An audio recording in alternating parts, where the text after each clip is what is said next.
donjon. Mason a également prévenu William que même s'il était fort, il n'avait combattu que des monstres, mais pas d'humains.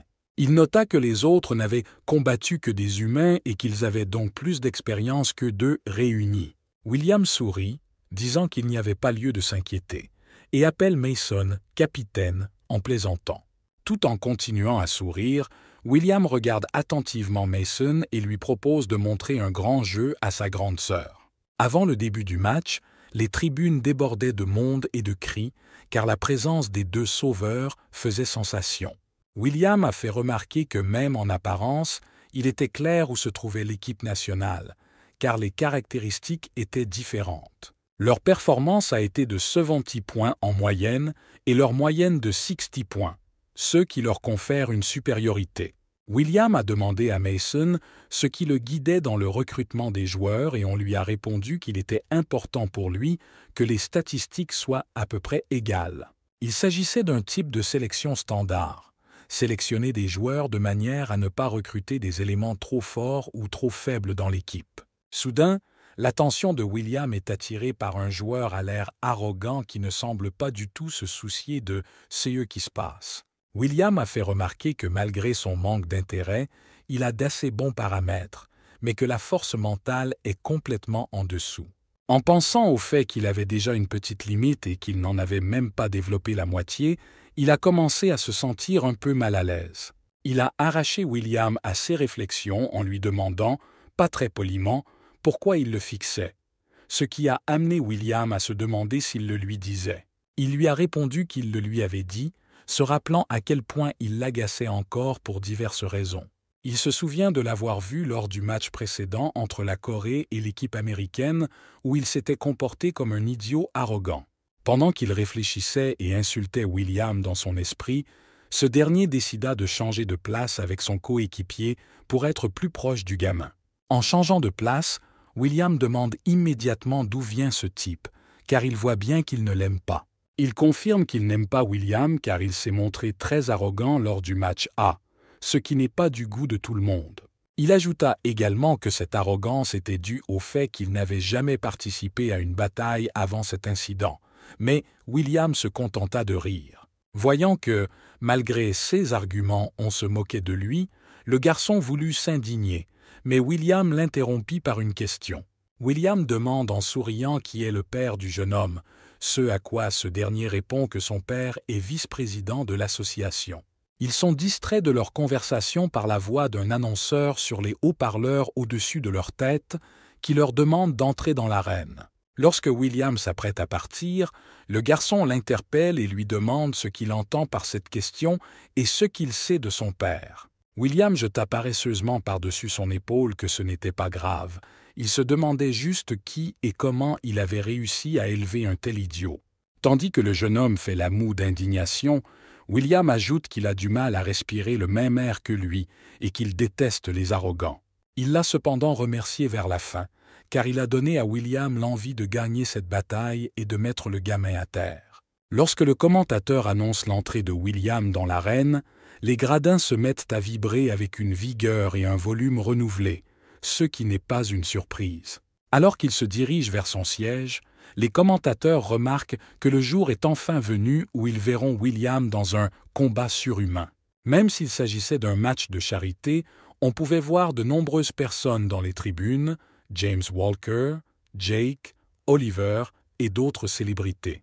Dans les tribunes se trouvent également les frères Moreau et Charlotte, qui est particulièrement enthousiaste à l'idée de voir William jouer. Après avoir annoncé le début de la partie, les commentateurs ont indiqué que le premier match se déroulerait dans la grotte en spirale d'Ajaza. La grotte d'Ajas se compose de 3 cercles, avec un chemin secret au centre qui mène au donjon. L'équipe de l'amour représentait l'équipe nationale coréenne, tandis que les membres des 7 sauveurs jouaient pour l'équipe de l'espoir. Peu avant le coup d'envoi, Mason a réuni toute son équipe et a entamé un briefing pour discuter de la tactique, des actions de jeu, etc. Il a déclaré que les 2 équipes commenceraient à se déplacer en même temps, chacune à partir d'un point différent, l'espoir commençant au 5e, l'amour au 1er. 6 zones étant opposées l'une à l'autre, ils commenceront à chasser dans la zone 5, 1 et remonteront jusqu'à la zone 5, 2. Par la suite, Mason a déclaré que William se rendait seul dans la zone 5, 3, et tuait le chef de zone, ce qui permettait à l'équipe d'obtenir des points supplémentaires. Il a également été convenu qu'il pourrait croiser le chemin de l'équipe adverse à un moment donné, mais que Mason, William et Mary s'en occuperaient. Mason a assuré à l'équipe, au CIAS ou, que peu importe le nombre d'adversaires, à eux trois, ils en viendraient à bout. En écoutant cela, William ne comprenait pas pourquoi il ne pouvait pas se battre mur à mur et gagner, et pourquoi Mason était si peu sûr de ses capacités. Cependant, après avoir réfléchi, William a mis ses pensées de côté, car c'était une bonne occasion pour lui de régler la bataille et de se dégourdir. Dans le secteur 5, 1, point de départ de l'équipe Hope, les joueurs étaient déjà apparus et Mason demanda immédiatement à tout le monde de s'aligner et de prendre position. Mary était à nouveau la principale source de dégâts, car ses capacités lui permettaient de le faire plus facilement que les autres. L'acteur principal était Mason, comme à l'époque où William et lui avaient nettoyé donjon après donjon. William et Charlie ont joué le rôle de chars d'assaut, car ils avaient des capacités et des talents innés uniques pour ce rôle. En regardant autour du donjon, un sentiment étrange mais légèrement agréable de nostalgie du donjon s'empara de William. Il était particulièrement agréable de revoir, comme l'a dit William, des étrons noirs avec des pattes, car c'était un plaisir de les tuer. Dans le secteur 1, point de l'équipe Amour, les choses n'ont pas été aussi fluides et coordonnées que pour l'équipe Espoir. Le capitaine de l'équipe d'Amour a rappelé à Thomas, le gars à qui William avait parlé, de battre les araignées, mais il n'a fait que répliquer. Thomas est le principal responsable des dégâts, mais en ce moment, ses pensées sont encombrées par de mauvaises choses. Il n'arrivait pas à oublier le visage moqueur de William et brûlait littéralement de se venger de lui dans ce jeu. Il ne cessait de penser à lui et de se venger de lui à chaque seconde. Et même lorsque les énormes araignées lui fonçaient dessus, il ne cessait de maudire William. Frustré par de telles pensées, Thomas faillit brûler la moitié de son équipage, mais ne le remarqua pas, se contentant de jurer de tuer William de ses propres mains. À ce moment-là, l'équipe de Hope a réussi à nettoyer les lieux, et William a mis en place le bouclier de Mason pour le lancer dans les airs. Sprintant et rebondissant sur le bouclier que William avait mis en place pour lui, Mason s'élança à grande vitesse au milieu des monstres. Après avoir atteint son point de destination, il sortit son épée et commença à tuer des monstres à gauche et à droite sans connaître la fatigue. Lorsqu'il se rendit compte qu'il y avait trop de monstres, il fit signe à William et ce dernier le couvrit de son bouclier, lui laissant une chance de s'éloigner.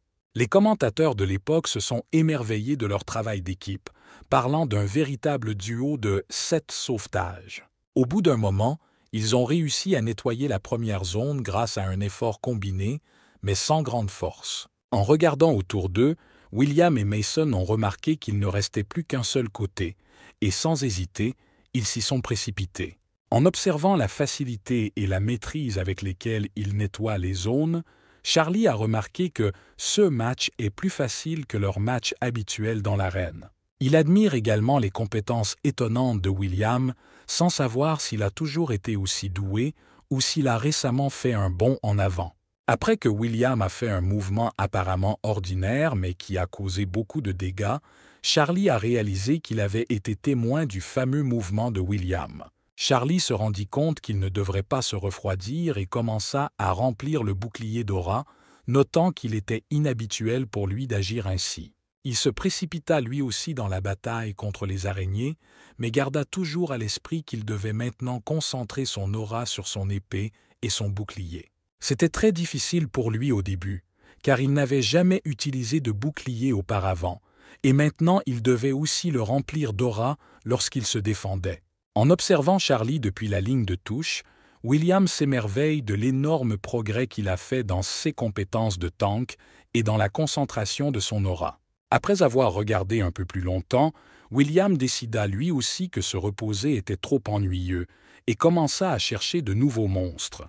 Prenant note de l'énorme araignée, il se précipita vers elle et lorsqu'elle décida de l'attaquer, il se couvrit immédiatement de son bouclier.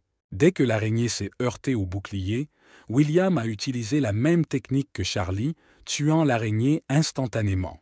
Les frères, qui regardaient depuis les tribunes, ont crié de joie en pensant qu'ils avaient vu le mouvement emblématique, l'attaque au maître, et se sont tournés vers Charlotte pour obtenir des éclaircissements. Charlotte a confirmé qu'il s'agissait bien d'une attaque au maître, ce qui semble être un coup de javelot normal. Attaque au maître est une attaque qui permet à la lance de suivre sa cible à très grande vitesse et de frapper les cibles situées dans un rayon d'1 mètre. C'est grâce à sa grande force et à sa technique perfectionnée qu'il crée une attaque ultra rapide qu'il est presque impossible d'esquiver. Malgré la complexité de la technique, William est toujours calme et détendu lorsqu'il joue, ce qui rend la technique si fluide. Charlotte a dit qu'il s'agissait d'une technique incontournable, mais qu'il l'appliquait de manière ludique, aujourd'hui comme il y a 17 ans. Sans repérer le dernier monstre restant, William informe son équipe qu'il est dégagé. Lorsque William entendit un bruissement derrière lui, il se retourna et envoya le monstre voler avec une autre utilisation de la technique. Voyant que le monstre était toujours en vie et tentait de s'échapper, William se concentra et se prépara à lancer sa lance. Après avoir calculé avec précision la distance qui le séparait de la cible, il lança la lance qui vola vers le monstre, coupant l'espace aérien.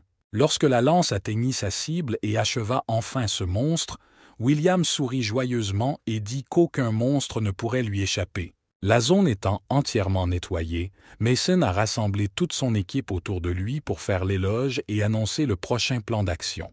Lorsqu'il est arrivé au point où il était indiqué de passer à la section suivante, il s'est rendu compte que William n'était pas là et a commencé à le chercher des yeux. Charlie s'est avancé et a dit qu'après avoir tué l'araignée, il est allé plus loin, dans la zone 5, 3, et nous a demandé de nous rapprocher de lui aussi vite que possible.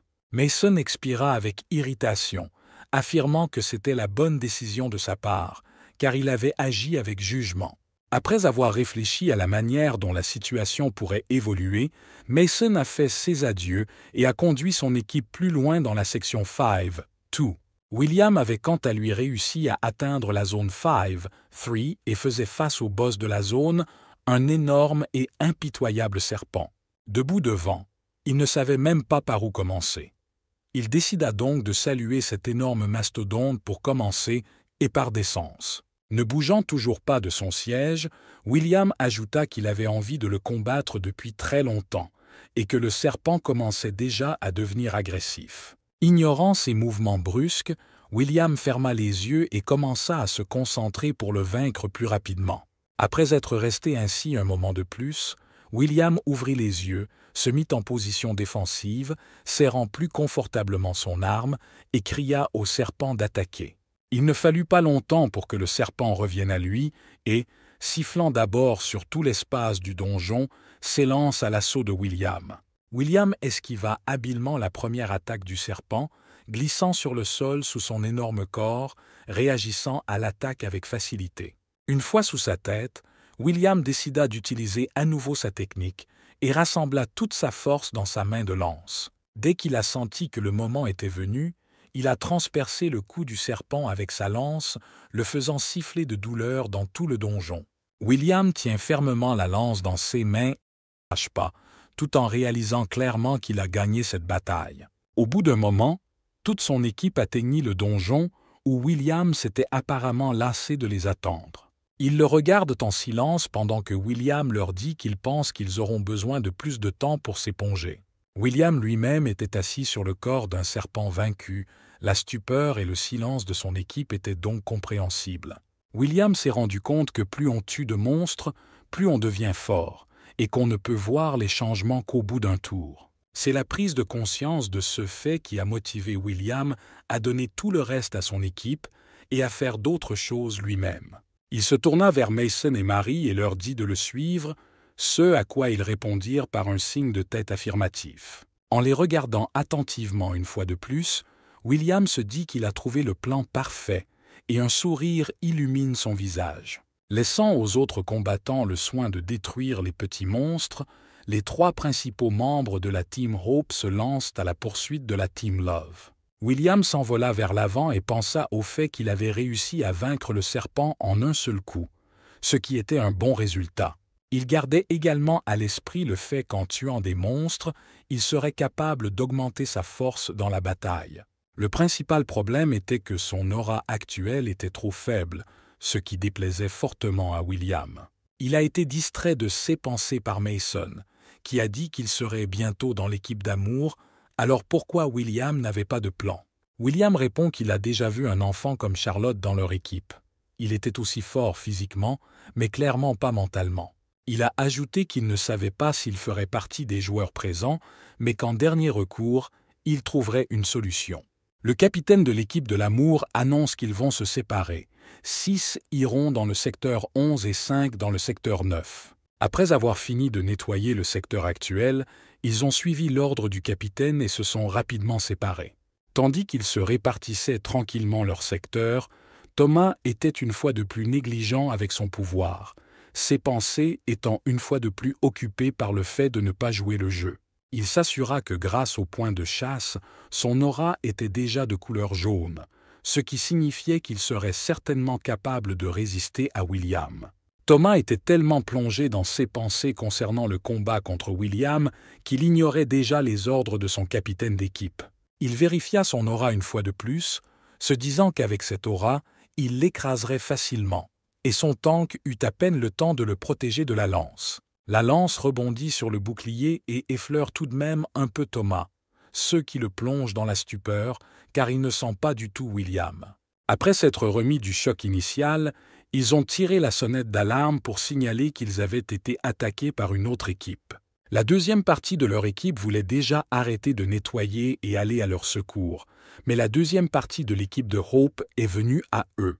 Charlie était à la tête de l'équipe qui arrivait, et leur tâche était, sinon d'éliminer, du moins de retarder cette partie de l'équipe d'amour. Charlie se leva, un peu nerveux, car c'était la première fois qu'il dirigeait une escouade et il n'avait jamais agi en tant que chef auparavant, mais il était trop tard pour reculer. Il se souvient que William leur avait parlé de ce plan. Après avoir vaincu le Serpentin, il devrait les aider à attaquer l'équipe d'amour. William avait alors fait remarquer qu'il s'agissait de l'équipe nationale, et que ce ne serait donc pas facile, mais qu'il pourrait tous les battre à plate couture. Se souvenant de ces mots, Charlie se leva, gardant dans sa tête une autre phrase de William, à savoir que lorsqu'ils auraient terminé, il viendrait les aider. À ce moment-là, William s'est demandé en plaisantant comment ils avaient pu bloquer un lancer de lance aussi fort, mais Mason n'a pas compris la plaisanterie et s'est opposé. En se crispant, William se prépara à lancer le bouclier de Mason au milieu des ennemis et à s'en occuper rapidement. Concentré, il fit un bond, lançant Mason dans les airs en direction de l'équipe de la Love Team regroupée. Après avoir lancé Mason vers eux, il décida de leur lancer une lance en plus, mais cette fois-ci, le lancer ne serait pas faible. Se concentrant à nouveau, William lança sa lance avec une force catastrophique qui vola plus vite qu'une balle vers l'équipe adverse. À peine capable de tracer la trajectoire des lancers, l'équipe d'amour pensait avoir choisi Thomas comme cible principale, compte tenu de la conversation avant le match. Thomas lui-même restait stupéfait, incapable de bouger, et regardait Mason s'approcher rapidement de lui. Soudain, au tout dernier moment, Mason a utilisé sa capacité de téléportation et a attaqué le tank le plus proche de lui. L'autre, qui se tenait dans son dos, était encore sous le choc, mais il trouva la force de donner un coup d'épaule. Mason, quant à lui, eut à peine le temps de réagir qu'il fut soufflé par la lance de William, qui toucha parfaitement le second char. Pendant qu'il était assis, les membres restants de l'équipe ennemie ont dit qu'ils devaient le vaincre avant que son téléporteur ne se recharge. Soudain, Marie s'est jointe au combat, sautant en l'air et enroulant un fouet autour du corps de Mason pour le sortir de là. Elle sourit joyeusement, car c'était la première fois qu'elle se battait avec ses proches et qu'elle pouvait vraiment les aider. Elle tira sur le fouet et éloigna Mason de l'équipe ennemie pour qu'il puisse s'éloigner tranquillement et en toute sécurité.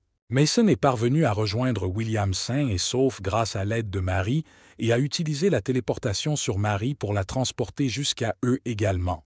William se moque de Mason en le traitant de vieillard, ce à quoi ce dernier réagit aussi violemment que son souffle le lui permet. William se contente de rire en réponse et affirme qu'ils ont réussi à s'occuper des chars. S'ils se retrouvent à 3 contre 3, la seule option qui leur reste est d'organiser un duel à 3 contre 3 entre les joueurs restants. Thomas et son équipe sont restés bouche bée devant l'assurance avec laquelle William et ses partenaires se sont occupés des 3 membres de l'équipe d'amour. William continue d'annoncer joyeusement et solennellement les plans d'action à venir en disant qu'ils se diviseront en paires. Thomas est très effrayé par ces actions décisives car il ne s'attendait pas à ce qu'ils attaquent si soudainement et avec succès. Les commentateurs, quant à eux, se sont réjouis de la situation car ils pourront assister à des duels entre certains des joueurs les plus forts. Ils s'émerveillent de l'excellente décision de l'escouade de William, qui fait semblant d'attaquer Thomas, mais s'attaque à tous les chars. Les commentateurs ont également souligné la grâce avec laquelle William contrôle sa puissance de frappe et sa vitesse. Après avoir discuté plus longuement des actions de William, ils décident de revenir à l'action du match en cours. Thomas se tient toujours debout, stupéfait, et regarde les partenaires de William passer devant lui en courant et attaquer les membres de son équipe. Ses partenaires se sont effondrés comme un château de cartes sous les attaques puissantes et tranchantes de Mason et Mary, si bien qu'il s'est retrouvé seul face à l'escouade. En voyant la rapidité avec laquelle ses coéquipiers ont perdu, il s'est dit que c'était impossible. Mais William, qui s'était déjà approché, pensait le contraire. Après avoir dit à Thomas que rien n'était impossible ici, il lui a donné un coup de bouclier écrasant, l'envoyant hors du jeu. Alors que Thomas s'envole vers le sol sous l'effet de l'impact, William lui crie que l'homme devrait enfin cesser de se plaindre, car cela devient lassant. De même, William, tout en regardant l'avatar de Thomas quitter le champ de bataille, l'a traité de stupide major avec colère. Tandis que William et son équipe démantèlent lentement Thomas, l'équipe de Charlie écoute avec stupéfaction l'annonce des meurtres. Quel que soit le responsable de l'équipe rencontrée par Charlie, il lui en veut d'avoir réussi à faire tomber autant de SE joueurs. Sans réfléchir, il se précipite dans la bataille en exhortant les autres à suivre son exemple, car s'il gagne maintenant, la victoire leur appartiendra. Il a choisi Charlie comme cible, car la nouvelle position de ce joueur l'a irrité et offensé, le char d'assaut. Charlie, qui se tenait devant le joueur qui l'attaquait, se souvenait des instructions de William sur la façon de manier correctement son bouclier et son épée. Lorsqu'il fut enfin attaqué, il se souvint que la première étape consistait à se défendre contre le coup, puis à contre-attaquer. Lorsqu'il s'est rendu compte qu'il avait réussi à bloquer les coups du joueur qui l'attaquait, il a retiré son bouclier et l'a attaqué avec l'épée qu'il tenait dans sa deuxième main. Le joueur dont il avait réussi à repousser les attaques se tenait debout et le regardait d'un air indigné, ne comprenant pas d'où il tirait de si bonnes capacités de défense. Il a également ajouté que Charlie n'avait même pas la moindre idée de la manière dont il fallait tanker correctement et l'a de nouveau attaqué. Après cette attaque, Charlie s'est rendu compte qu'il devait aller plus vite et a reculé, mais le présentateur a annoncé que William était en train d'accumuler son 3e kill. William est arrivé à temps pour l'aider comme il l'avait promis, ajoutant que Charlie avait bien travaillé, mais qu'il fallait leur laisser le reste. Il a souri aux membres de l'équipe restante et leur a dit qu'ils en auraient fini avec eux dans 5 minutes et qu'ils passeraient à l'étape suivante. Après le match, les commentateurs ont annoncé que Mason était le meilleur joueur du tour. Dans une salle réservée à l'équipe, toute l'équipe a félicité Mason pour sa réussite après une longue pause. En écoutant les cris d'admiration, Mason s'est dit qu'il n'était pas facile de revenir à son âge, mais que l'expérience en valait la peine. Se tournant vers William, assis silencieusement sur le côté, Mason se dit que tout cela n'était arrivé qu'à cause de lui. Voyant les regards dirigés dans sa direction, William n'y prête pas attention, occupé qu'il est par d'autres affaires. Dans la série qu'il a suivie avec tant d'assiduité, un moment décisif s'annonce qui le laisse pantois. Les commentateurs annoncent que le 2e tour est sur le point de commencer et qu'ils vont annoncer un nouveau lieu, un donjon difficile avec une gravité modifiée. Le labyrinthe de la mort est un donjon où les escaliers se succèdent de l'avant à l'arrière et où la gravité s'abat sur les joueurs avec une force décuplée. Ils ont également précisé que William avait déjà nettoyé ce donjon, mais qu'un grand nombre de surhommes y étaient morts avant lui. Vers la fin, Les commentateurs ont ajouté qu'il serait très intéressant de revoir le premier éliminateur en action. Après avoir jeté un nouveau coup d'œil furieux à William, Thomas se mit à réfléchir à la raison pour laquelle il était entouré de tant d'idiots après son réveil. Il a commencé à se remémorer la liste des idiots qu'il avait rencontrés plus tôt, James Walker, et la secte qui avait enquêté sur lui. William a également subverti qu'en plus de la secte et de James Walker, il est entouré d'autres idiots comme Thomas. En s'asseyant sur son siège, il a repoussé les pensées de ces idiots et a déclaré qu'il était déterminé à leur montrer le vrai jeu. En mettant son casque, William était déjà prêt et anticipait le combat qu'il allait montrer à tout le monde dans ce donjon.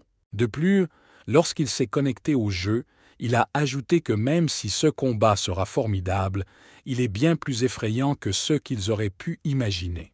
Alors que toute l'équipe s'installe dans le labyrinthe de la mort, Mason décide d'accorder une brève interview avant le début du match. Mason avait déjà commencé son discours, en commençant par dire que le labyrinthe de la mort était un endroit très difficile, mais William l'a interrompu.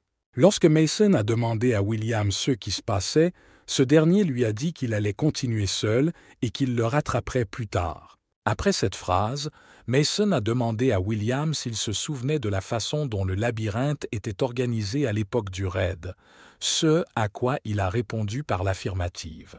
Tout en rappelant à Mason que cela ne faisait que 17 ans pour William, il lui a demandé si le donjon lui-même avait été modifié dans le jeu.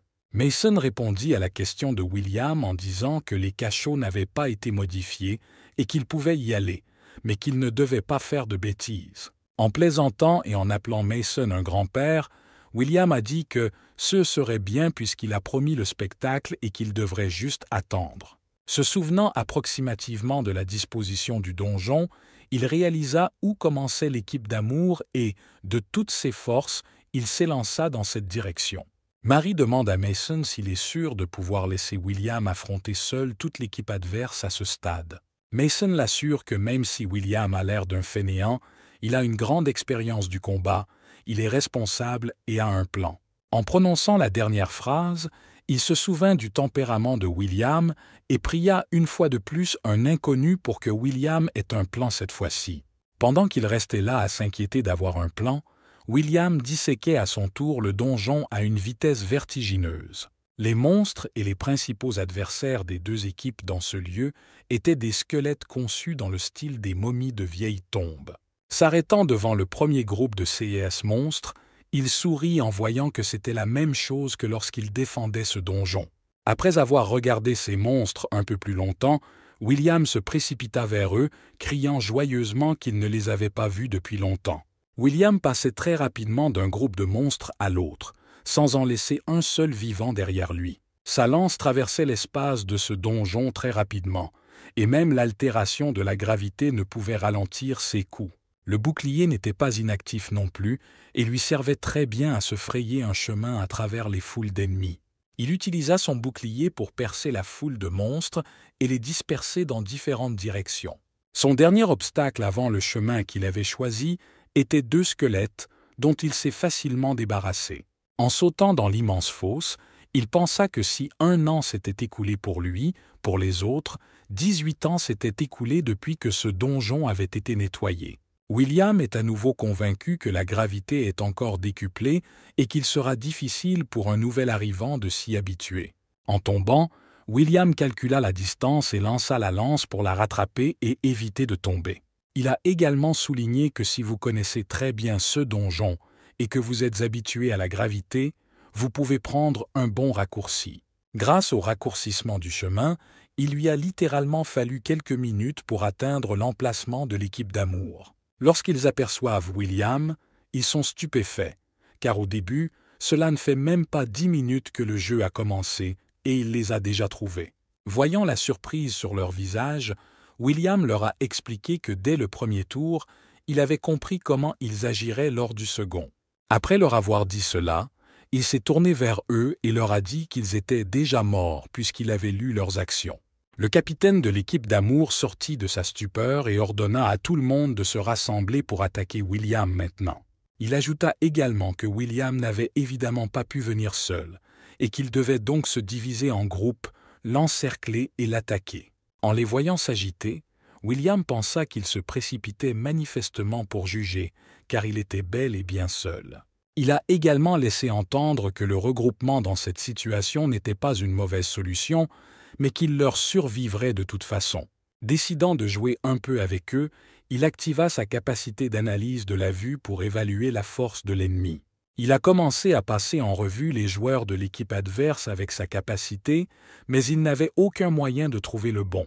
À un moment donné, il a trouvé un joueur qui lui convenait et l'a tué instantanément d'un coup de lance. Alors que toute l'équipe regarde avec stupeur l'allié qui s'en va, un annonceur en arrière-plan annonce que William a déjà gagné un kill. William, à son tour, s'amusa de leur surprise et se moqua, car le joueur n'aurait jamais pu résister à son coup, tant sa dextérité était faible.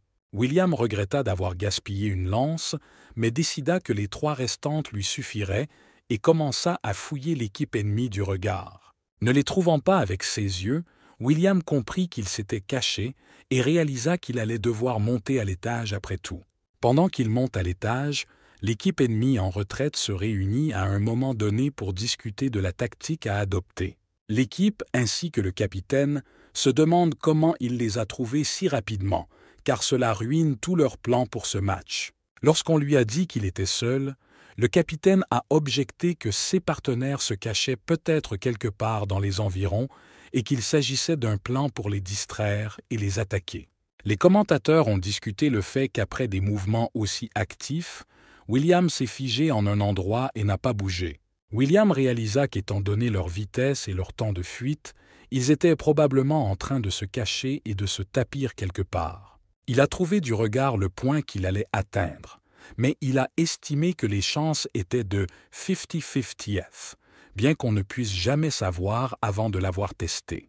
Après être resté debout un moment de plus et avoir calculé la distance, William fit tournoyer sa lance, la remplissant de son aura pour le lancer.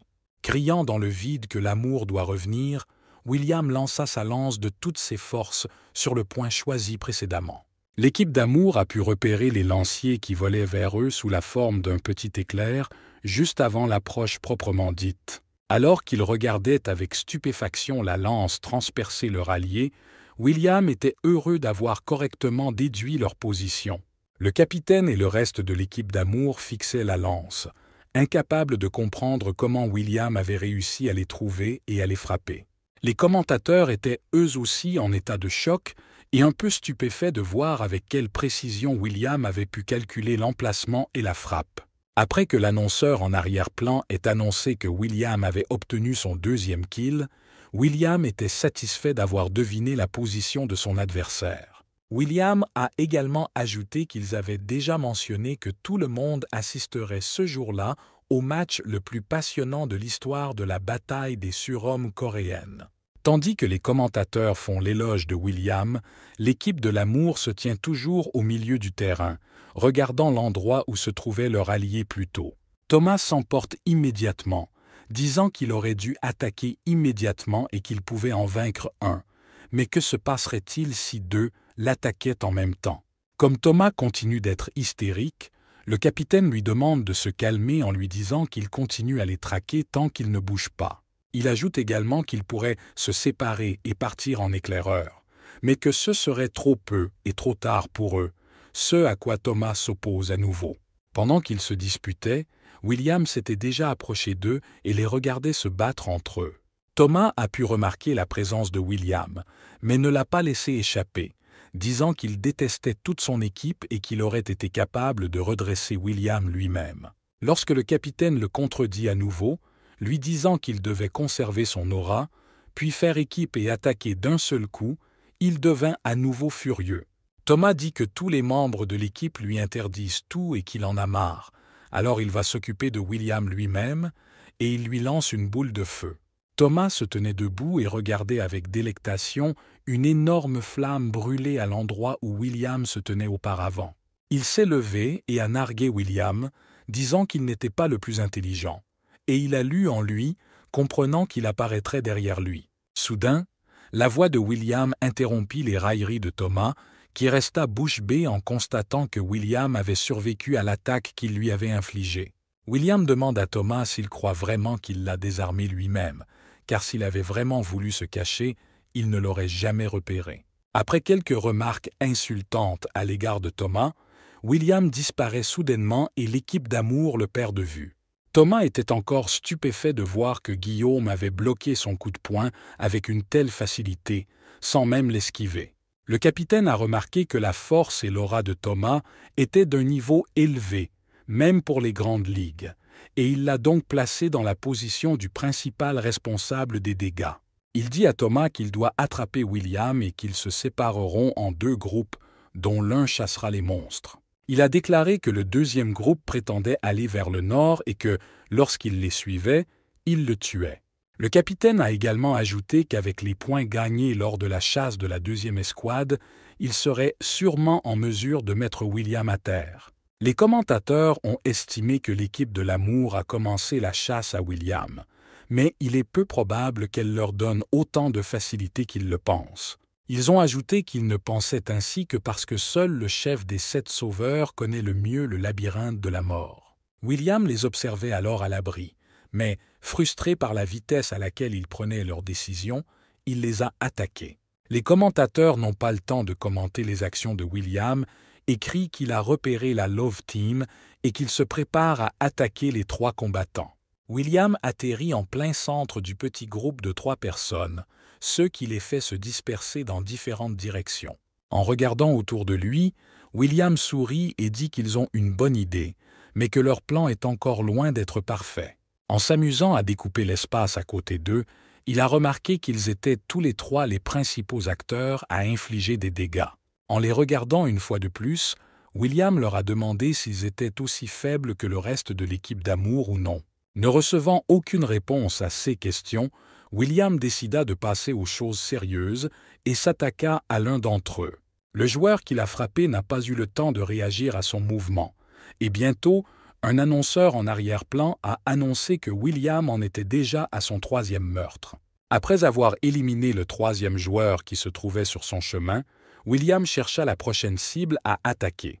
Préparant sa technique de lancer de maître, il a poignardé un autre joueur avant qu'un annonceur en arrière-plan n'annonce un 4e meurtre. Après le 4e meurtre, William s'est tourné vers le dernier joueur du trio qu'il avait attaqué et lui a dit que c'était maintenant son tour. Entendant que c'était à son tour d'être éliminé du jeu, le joueur n'a pas voulu et a commencé à reculer de peur. Il tente d'échapper à William, mais la lance que ce dernier lui lance le rattrape, et un speaker en arrière-plan annonce le 5e meurtre. Alors que le présentateur continue de répéter le nombre de morts de William, il calcule qu'il ne reste plus que 6 membres de l'équipe d'Amour. Le fait d'avoir si facilement interrompu jusqu'à 5 membres de l'équipe d'Amour, littéralement la moitié d'entre eux, lui a donné la motivation nécessaire pour en finir avec les autres. Les spectateurs assis dans les gradins qui regardaient le match à ce moment-là ne pouvaient pas croire qu'il s'agissait de leur compatriote en raison de sa force. Tout le monde est sous le choc, y compris James Walker et ceux qui sont venus chercher William pour leur équipe. Les commentateurs ont souligné le fait que de nombreux joueurs sont anxieux et excités par l'issue de la confrontation entre William et les joueurs professionnels. Il a également été dit qu'il serait intéressant de voir quel aurait été le résultat d'un match entre William et James Walker. Charlotte s'est assise, choquée, et a vu à quel point William était fort en tant que joueur et a réalisé qu'il était bel et bien de retour. Mason a contacté William et lui a demandé quand il avait réussi à mettre 5 hommes à terre, et il a répondu que c'était comme s'il n'aimait pas quelque chose. Il a également demandé à William où il se trouvait, car ils auraient probablement bientôt terminé et pourraient le rejoindre. William dit qu'ils n'auront probablement pas besoin de cette information car il aura terminé le temps qu'ils arrivent et met fin à la liaison. Il s'est déplacé très rapidement entre les donjons et s'est littéralement retrouvé devant la dernière escouade de l'équipe d'Amour. Il leur a demandé s'ils l'avaient attendu et a ajouté qu'il avait promis de venir tôt et qu'il avait tenu sa promesse. Le capitaine de l'équipe d'Amour a donné l'ordre de se rassembler et a demandé à tout le monde de travailler selon un plan prédéterminé. Alors qu'ils commencent à se regrouper, William est surpris de constater qu'ils sont plutôt bien préparés à l'accueillir. Quelques instants plus tard, William se retrouve entouré de 3 groupes de 2, résultat de la séparation de la dernière escouade.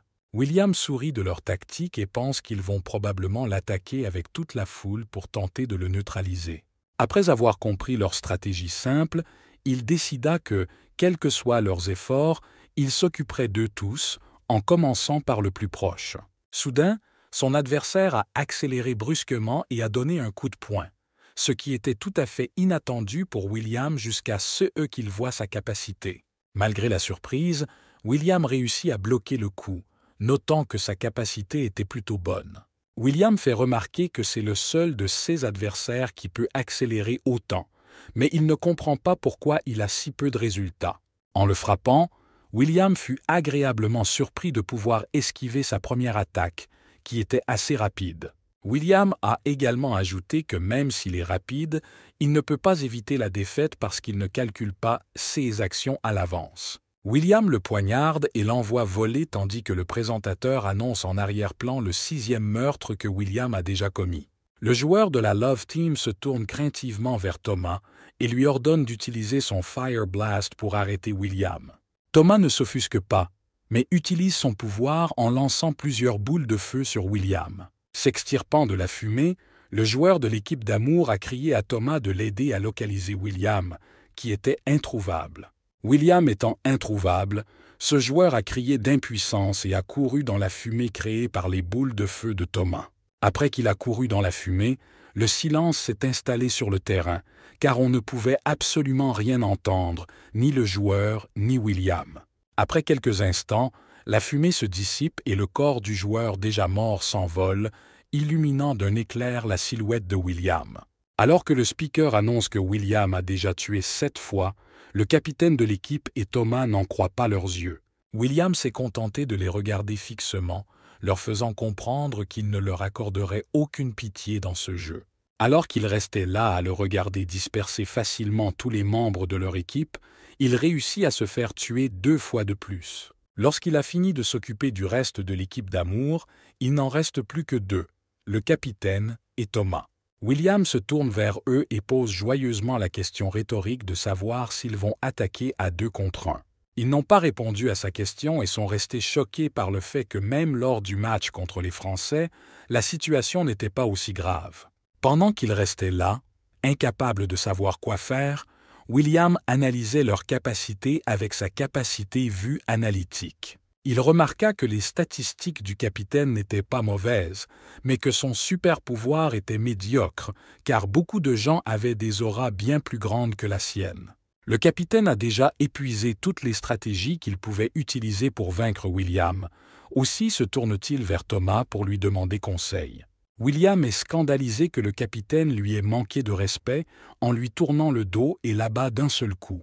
Thomas est resté stupéfait à côté de l'endroit où se trouvait son capitaine, tandis que le speaker annonçait déjà le 10e meurtre.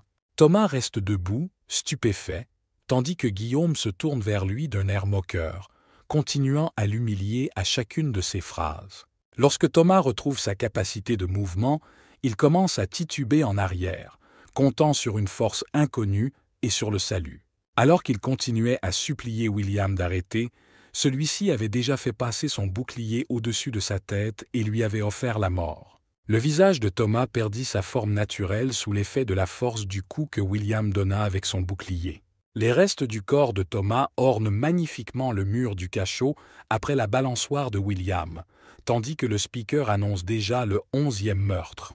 Les commentateurs n'en croient pas leurs yeux car, pour la première fois dans l'histoire du combat surhumain, une équipe a été détruite par un seul joueur. Les réactions des téléspectateurs émerveillés ont immédiatement fait le tour des médias sociaux, chacun étant ravi du résultat obtenu. De plus, alors que William et le reste de son équipe marchaient vers les tribunes, les commentateurs ont dit que le fait de dire que William avait besoin d'un temps d'adaptation était un non-sens. Alors que Mason et lui passent devant les gradins, William remarque le drone qui vole au-dessus d'eux depuis tout ce temps et demande ce que c'est. Mason explique à William qu'il s'agit d'une caméra qui permet de filmer une scène sous différents angles et à n'importe quelle hauteur. Dès que William a appris que cette caméra diffusait en direct sur le grand écran, il l'a immédiatement pointé du doigt. Mason lui a immédiatement sauté dessus et a essayé de lui faire baisser les mains, mais William lui a dit que c'était juste très amusant. Mason l'entraîne silencieusement, et lorsque William lui demande pourquoi il l'entraîne, il répond qu'ils vont faire une interview. Lorsqu'ils sont arrivés sur les gradins, la présentatrice les attendait déjà, et, lorsqu'ils se sont approchés, elle s'est présentée. Mason s'est également présenté à elle en tant que membre de la Hope Team, et William n'a fait qu'acquiescer, car tout le monde le connaît déjà. La journaliste a dit qu'ils avaient fait une performance incroyable et qu'elle lui poserait d'abord des questions sur le match. Lorsqu'elle lui a demandé s'ils avaient imaginé que l'événement se terminerait aussi rapidement, Mason a répondu qu'il ne pouvait même pas l'imaginer. Il a déclaré que pendant le match, il avait décidé de faire entièrement confiance aux compétences de William, ce qui s'est avéré payant. Après qu'il ait répondu à quelques questions supplémentaires, la journaliste s'est adressée à William, disant qu'elle avait également quelques questions à lui poser. Elle a déclaré qu'il avait déjà surpris tout le monde au premier tour, mais qu'au deuxième tour, il a choqué tout le monde et qu'il n'aurait pas pu prévoir qu'il pouvait le faire tout seul. William a répondu que bien sûr, car au premier tour, il a dégainé son arme et l'excitation s'est emparée de lui, et au deuxième tour, il s'est amusé comme un fou. Après cette question, William a réfléchi et a commencé à repasser dans sa tête toutes les erreurs que l'équipe d'Amour avait commises. Décidant de taquiner Mason, il dit qu'ils ont un problème avec un entraîneur qui ne voit pas le potentiel de leur capacité et ne peut pas placer les postes. Lorsqu'un journaliste lui a demandé de dire quelque chose pour les joueurs, William a répondu que, tant que leurs compétences sont au plus bas, il ne faut pas s'attendre à des résultats. Mais il a également ajouté que tout peut être réalisé avec de l'argent de nos jours, laissant entendre qu'il aurait dû être engagé dans le rôle d'entraîneur pour de l'argent. Alors que William et Mason sont déjà assis dans la voiture, William demande pourquoi ils ne rentrent pas chez eux, mais ailleurs. Lorsque Mason lui a répondu qu'ils étaient en route pour faire la fête, William s'est indigné, car il avait prévu de terminer une autre série ce soir. Mason lui a répondu qu'il pouvait terminer l'émission en ligne, mais qu'il y avait un jour férié aujourd'hui et qu'il devait donc être présent. Il a également demandé à William pourquoi il avait parlé du changement, parce qu'il n'était pas intéressé par la bataille et que le sens de la phrase n'était pas clair. William a répondu qu'il ne faisait que donner des conseils, puis il s'est indigné de voir comment de tels joueurs pouvaient être placés dans des positions aussi absurdes et où l'entraîneur regardait. Mason lui répond qu'il devrait se remettre en question, car après avoir sauvé l'humanité, il s'est engagé à devenir entraîneur. Il se souvient aussi que, malgré tout, l'un des 7 sauveurs avait suivi les conseils de William et était devenu un grand entraîneur. Lorsque William a déclaré que les gens dans ce pays ne comprenaient tout simplement pas comment enseigner, Mason a suggéré qu'il commence lui-même à enseigner aux autres. William lui a répondu que même si aujourd'hui il le faisait gratuitement, les prochaines fois, il le ferait s'il était bien payé. Lorsque Mason s'en est offusqué, William a réfléchi un peu et a proposé non pas de l'argent pour le coaching, mais une petite faveur de sa part. La première condition de William était que Charlie soit placé dans la position principale du char d'assaut, ce qui serait plus juste. Il a également ajouté que le joueur contre lequel il se présentait contrôlait mal sa vitesse et qu'il fallait donc l'utiliser comme élément de surprise. Puis, William a posé sa dernière condition. Il a demandé à Mason de retirer Thomas de l'équipe pour de bon. Mason n'est pas du tout d'accord avec la dernière condition de William et dit qu'il ne peut pas le mettre à la porte. Lorsque William lui demande s'il a peur du vice-président, Mason s'indigne et lui rappelle qu'il est l'un des 7 sauveurs. Selon lui, il n'y a que très peu de surhommes exceptionnels en Corée, et Thomas est l'un d'entre eux. Lorsqu'il dit qu'il a une forte aura, William lui répond qu'il a très peu de volonté et que c'est la raison principale de leur défaite. Lorsque Mason tente d'objecter, William met un terme à la conversation en disant que la force mentale vient en premier, puis la force physique. William a alors mis les choses au clair, en disant que c'était sa décision finale et qu'elle devait être transmise à un adjoint. Bientôt, il s'arrête devant un immense hôtel rutilant, à l'intérieur duquel un grand nombre de personnes sont déjà installées. Marie, dès qu'elle les a vus arriver, s'est immédiatement mise à courir vers eux depuis l'autre bout du hall, un sourire heureux aux lèvres. Lorsqu'elle est arrivée en courant, Elle a dit qu'il y avait un bar incroyable avec de la très bonne vodka, à la grande surprise de William. Pendant que Mason se dirigeait avec irritation vers le président, Marie se disputait avec William pour savoir si elle pouvait ou non boire de la vodka. Elle a finalement réussi à cajoler William, mais lorsqu'il a déclaré haut et fort qu'il était temps de se saouler, les journalistes l'ont immédiatement repéré. Ils ont commencé à chuchoter entre eux, à parler du fait qu'ils devraient discuter avec lui et l'interviewer.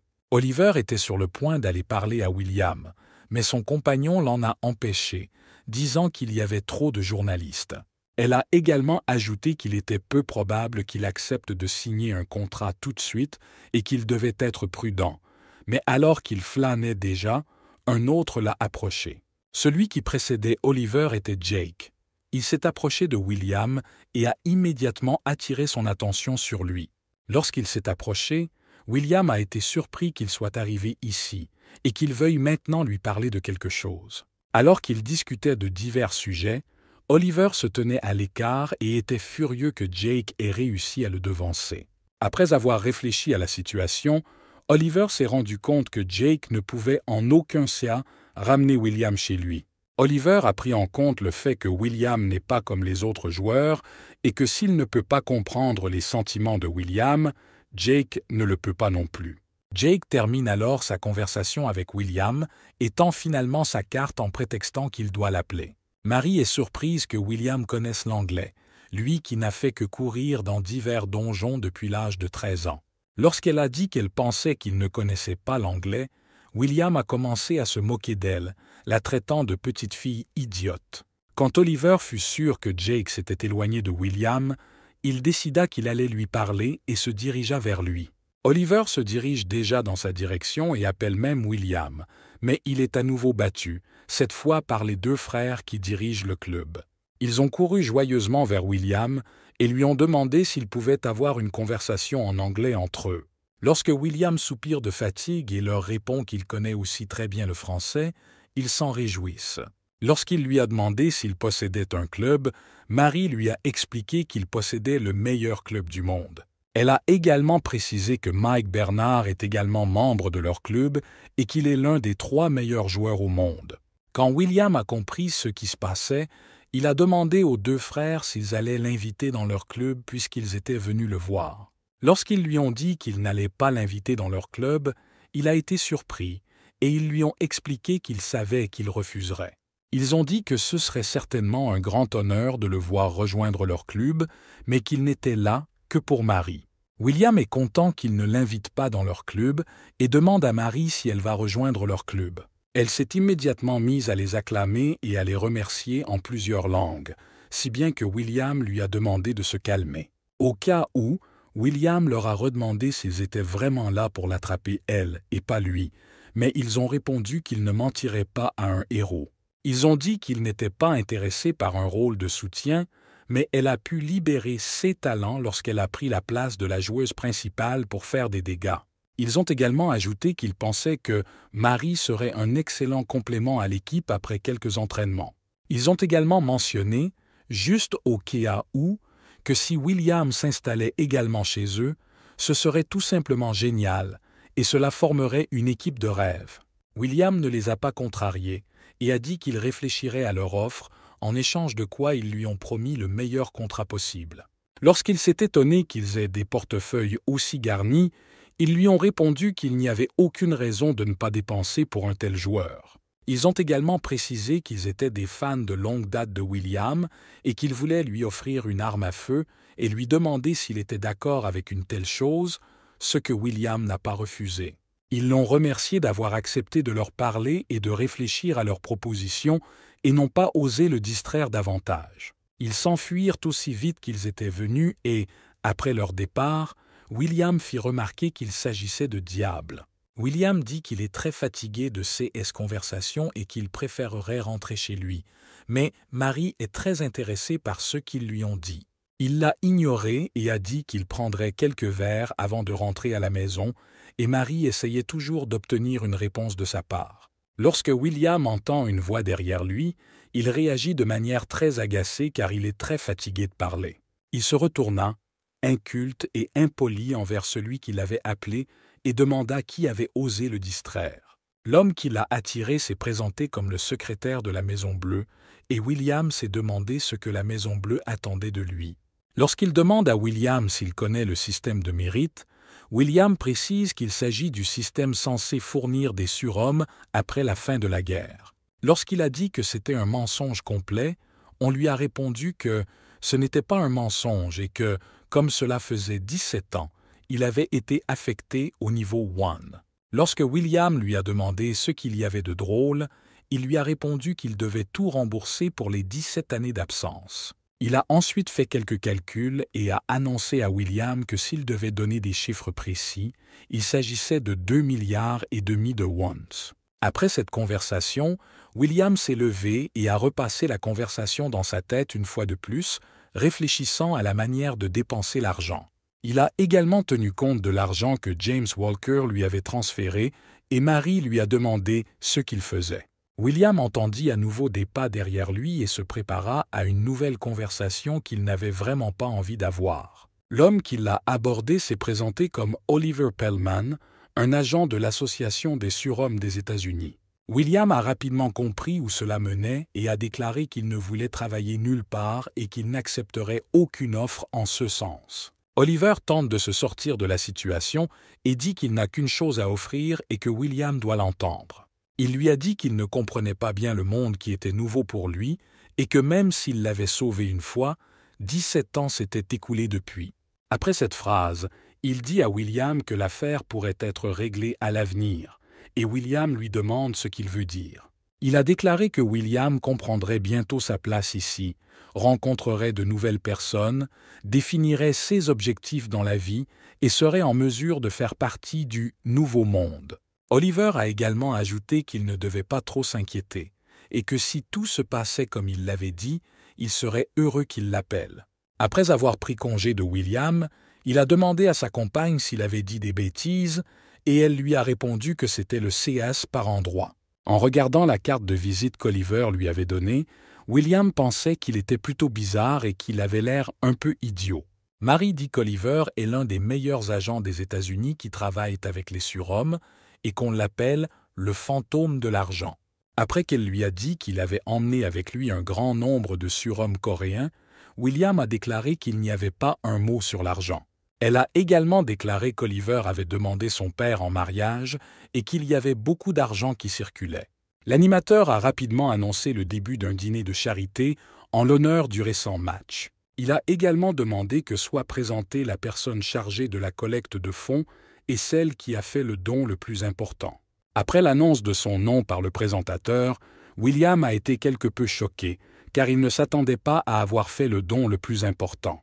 Malgré sa surprise, le présentateur persiste à l'inviter à monter sur scène pour faire un discours. William ne savait pas trop par où commencer. Il a donc passé un long moment à décider où commencer l'appel et à commencer à compter l'argent qu'il avait. Cet homme qui l'a approché récemment lui a indiqué aujourd'hui qu'il disposait d'une fortune de plus de 1,5 milliards de won. Il a également dit à William qu'il avait déjà transféré tous les fonds sur ses comptes personnels et ceux de Mason, comme il l'avait promis. Un peu choqué d'avoir nommé le montant total devant tout le monde, William prend la parole, un peu incertain. Il a expliqué son incertitude en disant qu'il n'avait entendu parler que du versement de 2,5 milliards et sa joie est un peu surprenante. Il a décidé de détendre l'atmosphère en disant qu'il était peut-être heureux parce que l'argent était enfin à lui. Il fait ensuite une courte pause, se demandant ce qu'il doit dire devant tant de monde. Il a commencé par dire que 17 ans s'étaient écoulés depuis sa victoire et que beaucoup de choses avaient changé pendant son absence. Il a également déclaré que tout le monde disait qu'il avait sauvé le monde et que beaucoup pensaient qu'il avait fait un grand sacrifice par son acte. Cependant, William a déclaré qu'il ne se battait pas du tout pour la reconnaissance universelle ou pour sauver le monde, mais pour s'amuser. William a également déclaré que s'il ne détruisait pas complètement le mal, il voulait continuer à le combattre en nettoyant les donjons. Il a également cité cette raison pour expliquer son manque de joie dans les moments où tout le monde le remercie pour son salut.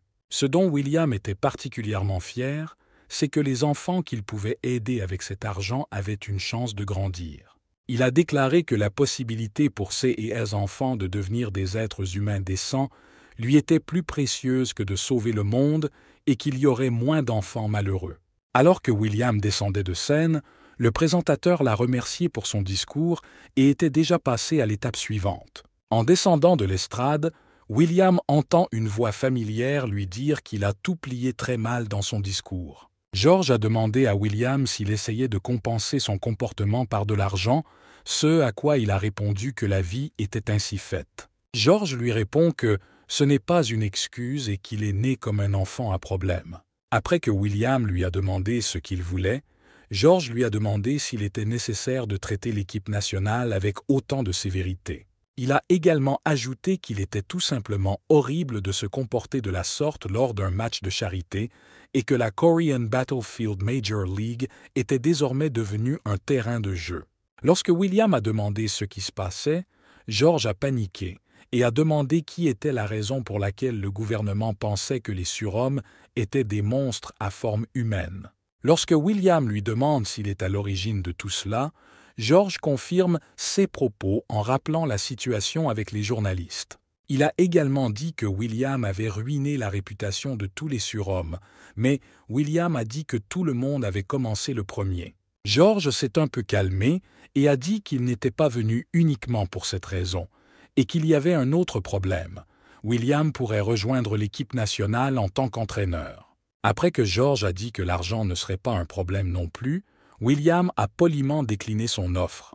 Pour justifier son annulation, William a déclaré qu'il avait désormais d'autres choses à faire que d'entraîner l'équipe nationale coréenne. Alors qu'ils roulent avec Mason dans la voiture, il demande à William pourquoi il a finalement refusé l'offre de George. William a répondu qu'il souhaitait désormais posséder un club à part entière et les entraîner. Pour expliquer ce choix, il a déclaré qu'il était impossible de regarder l'équipe nationale coréenne sans pleurer et qu'il allait donc constituer sa propre équipe. Lorsque Mason lui a dit qu'il faudrait payer plus de 20 milliards pour une telle chose, William était d'accord. Il a également demandé à Mason s'il y aurait plus d'argent qui tournerait si le club passait en League 2, ce qui l'a mis en colère. Mason s'indigne et demande s'il fait tout cela pour s'enrichir, ce à quoi William répond que cela n'était pas évident depuis le début. Après être arrivé chez Mason et être descendu de voiture, une femme attire l'attention de William. À l'autre bout de la rue, il aperçoit une femme vêtue d'un manteau sombre qui se déplace rapidement et apparemment dans leur direction. En cette femme, il reconnaît Charlotte, la plus jeune des 7 sauveurs et celle à qui il ne veut manifestement pas avoir affaire. Mason s'adresse immédiatement à Charlotte et lui demande ce qu'elle fait ici, mais elle ne fait pas attention à lui et lui répond qu'elle a des affaires à régler. William la regarde et ne comprend pas ce qu'elle pense, alors qu'elle l'a écrit sur son visage tout à l'heure et que c'était évident. Il décida d'utiliser son regard analytique pour analyser ses capacités et remarqua que ses statistiques étaient plutôt bonnes. Il a également remarqué qu'elle avait un nouveau super-pouvoir appelé localisation et a été surpris qu'elle soit devenue aussi forte. Sans rien laisser paraître, il lui demande ce qu'elle fait ici et si elle veut le tuer. Elle répond qu'elle a eu cette pensée, mais qu'il est immortel et qu'elle n'est donc pas venue pour cela, ce à quoi William réagit avec scepticisme. Il a dit qu'elle n'avait pas réussi à le tuer, et qu'elle était peut-être venue ici à cause de vieilles rancunes, et qu'elle ne devait pas oublier qu'elle n'était en vie que grâce à lui. Charlotte lui répond qu'elle ne lui en veut pas, et qu'il a assez souffert dans sa vie, pense-t-elle.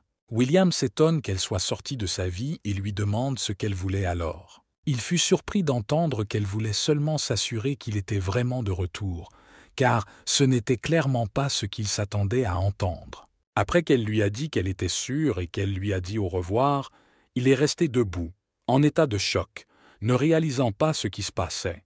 Il continua à se demander pourquoi elle était venue à lui, même lorsqu'elle disparut de son champ de vision, car cela ne lui ressemblait pas.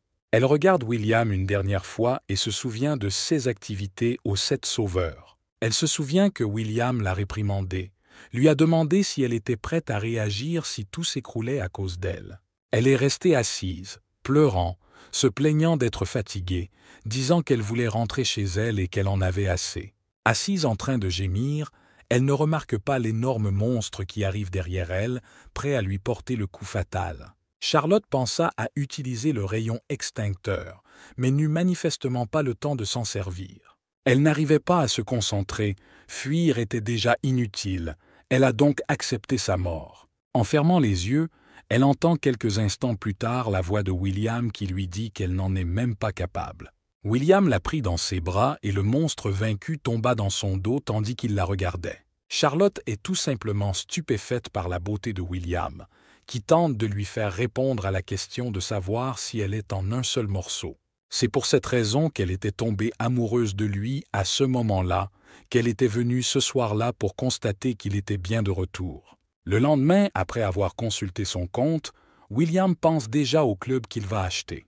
Mason lui demande s'il a déjà appris à utiliser les services bancaires en ligne et s'il veut vraiment devenir propriétaire. William a confirmé qu'il souhaitait devenir propriétaire et qu'il pensait que ce serait amusant et rentable. Mason a également ajouté que s'il a besoin de quoi que ce soit, il peut l'aider, et s'il a besoin d'aide pour acheter un club de la Ligue QB1. William a demandé quel était l'intérêt d'une telle chose s'il avait suffisamment d'argent propre et quel genre de Ligue QB1 c'était de toute façon. Mason a expliqué qu'il y a 7 joueurs dans le QB7 et qu'à long terme, il est préférable de prendre le QB7. William a demandé s'il y avait moins de joueurs et Mason a répondu qu'il était plus facile de gérer 7 joueurs que 11, car c'était beaucoup plus difficile. Par la suite, William a dit qu'il allait s'acheter un QB2 sur le champ, et Mason lui a demandé s'il voulait en savoir plus sur les clubs. William se tourna vers lui avec un visage satisfait et lui demanda pourquoi il devait lire sur eux s'il demandait simplement à George. Lorsque William a appelé George, le téléphone lui a littéralement explosé dans les mains à cause du volume de SS cri. Lorsque William lui a demandé quelles étaient ses options, George lui a expliqué qu'il y avait 3 équipes qu'il pouvait potentiellement lui vendre. Quand George a dit qu'il pouvait les avoir même maintenant, William ne l'a pas cru tout de suite et a demandé où il pouvait les voir. William s'est rendu dans l'arène où se jouait un match entre l'équipe qu'il achetait et une autre équipe nationale.